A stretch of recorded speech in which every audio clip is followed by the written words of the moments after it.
So what's up mga kagrisayin po, nag-start na naman po tayo ng supply po dito sa ating backyard farm. Siyempre, para po sa ating mga pasteurized chicken, ang ating Bimig Essential Layer 1.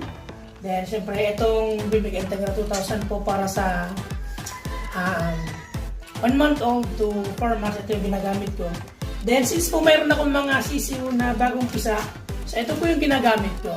So solid na solid po ito, Bimig Power Max Chick Booster Crumble. So meron po yung Pro Nutrition, meron po itong Chromium Picolinate, Probiotics, Organic Selenium at Vitamins and Minerals. So ito po ay the Bimig Power Max Chick Booster Crumble is a premium chick booster feeds for the first 21 days.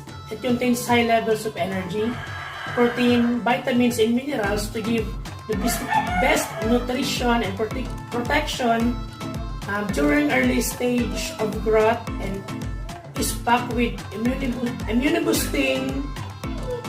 boosting nutrients to help improve chick survivability and livability during the critical first 21 days of the chicks. Now with Chromium Picolinate for improved body composition in limbs. So ayan po.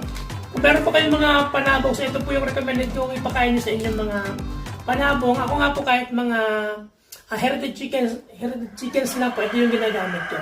Kasi napaka-solid po. So available po ito dito po sa Buhi, sa Baybayin po meron ito. Sa Halores Agrivet Feed Supply, so meron po kayong mabibili yung mga Power Max doon. So ito po naman yung ginagamit ko sa aking mga brood cap, yung ating conditioning pellet, tinalaan ko po ng Bimig Integra 3000 Plus.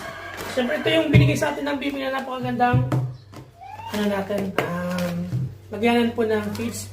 At ito pong ating chick booster na Power Max ay nahaluan ko po ng Bimig Integra 1000 para naman po hindi masyadong magastos. So 1:1 po, isang kilo ng ating Bimig Power Max chick booster crumble at 1 kilo din ng ating Bimig Integra 1000. So yan lamang po, and happy farming!